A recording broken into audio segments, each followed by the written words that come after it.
আসসালামু আলাইকুম everyone, I hope সবাই অনেক ভালো আছেন। আজকে নিয়ে আসলাম ছোট ট্যাংরা মাছ দিয়ে মূলা আলু দিয়ে খুব সুস্বাদু একটি রেসিপি। তো চলুন দেখে নিই আমি কিভাবে রান্না করি।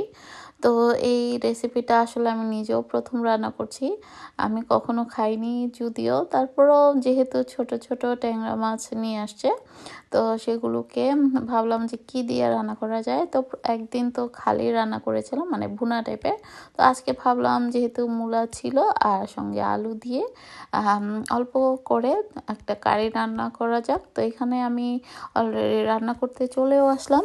তো প্রথমে একটা হাঁড়িতে তেল দিয়ে তার মধ্যে দিয়ে দিলাম পেঁয়াজ কুচি, টমেটো কুচি, টমেটোটা চাইলে স্কিপ করতে পারেন, আর দিয়ে দিয়েছি সামান্য পরিমাণে আদা রসুন পেস্ট। আপনারা চাইলে আদা বাটাটা স্কিপ করতে পারেন। আর এখানে লবণ দিয়ে আমি মশলাটাকে একটু কষিয়ে নিয়ে এর মধ্যে দিয়ে দিচ্ছি গুঁড়া মশলাগুলো। আর এখানে দিয়ে দিয়েছি হলুদ গুঁড়ো, মরিচ গুঁড়ো, ধনে এবং জিরা গুঁড়ো। বাস হয়ে গেল। তো একটু নেড়ে চেড়ে এর মধ্যে দিয়ে দিব আমি সামান্য পরিমাণে গরম পানি। আর গরম পানিটা দিয়ে আমি মশলাটাকে আবারও বেশ কিছুক্ষণ কষিয়ে নিচ্ছি, যেহেতু পেঁয়াজটা একটু আস্ত থেকে যায়। হোয়াইট পেঁয়াজটা গলতে একটু টাইম লাগে, তাই আসলে বেশ কিছুক্ষণ পানি দিয়ে এটাকে ভালো মতো কষিয়ে নিলে সবচেয়ে বেশি ভালো হয়। তো তরকারির গ্রেভিটা একটু ঘন হয়। আপনারা হয়তো ভাববেন যে পেঁয়াজটাকে বেটে দিলেও তো হয়, আসলে সব সময় সব কারিতে বেটে রান্না করলে খুব যে ভালো লাগে তা কিন্তু না। কিছুটা আধা ভাঙা বা নরম টাইপের হবে। তো সেটা রান্না করতে করতে কি হয়, যদি একটু টাইম লাগে, তবে হ্যাঁ আপনারা চাইলে বেটেও ইউজ করতে পারেন। তো এই তো আমি খুবই কম পরিমাণে রান্না করছি, যে দেখার জন্য যে কেমন লাগে।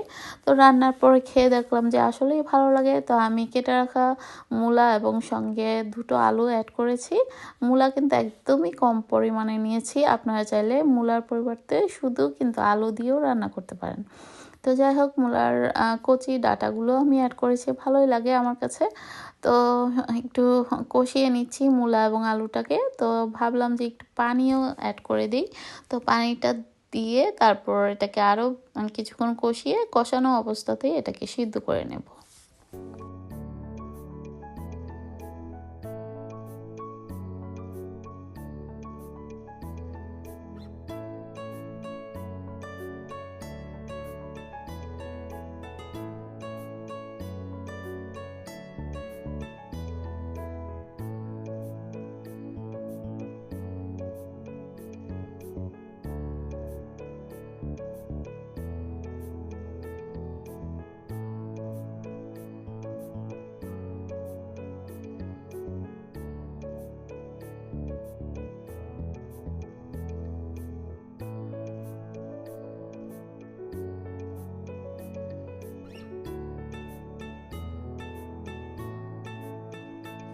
তো আমার সবজিটা কিন্তু মোটামুটি কষানো হয়ে আসছে। তো এই পর্যায়ে আমি ভেজে রাখা ছোট ট্যাংরা মাছগুলোকে দিয়ে দিলাম, এবং এর সঙ্গে আমি কিছু কাঁচামরিচ এবং ধনেপাতা অ্যাড করেছি, এবং দিয়ে দিব কিছুটা গরম পানি।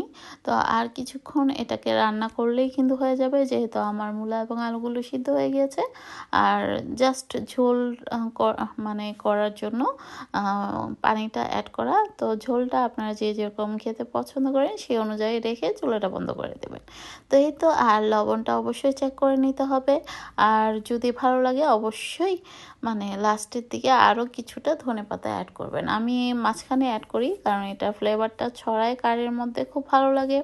চাইলে আপনারা একদম শেষের দিকেও অ্যাড করতে পারেন। তো আমার কাছে মনে হলো আর একটু লবণ লাগবে, তো আমি লবণটাও আর একটু অ্যাড করে দিয়েছি।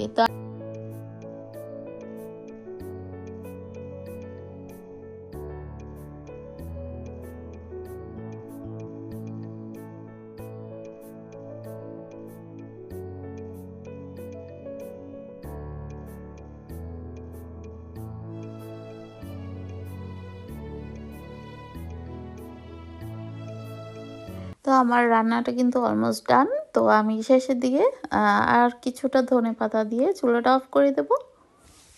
যদি আমার রেসিপিটি ভালো লেগে থাকে অবশ্যই বাসায় একবার হলেও ট্রাই করবেন। আই হোপ নিরাশ হবেন না, ভালোই লাগবে। তো আজ এ পর্যন্তই, সবাই ভালো থাকবেন, আমাদের জন্য দোয়া করবেন, আর আপনাদের জন্য রইল অনেক দোয়া। আল্লাহ হাফেজ, থ্যাংক ইউ ফর ওয়াচিং।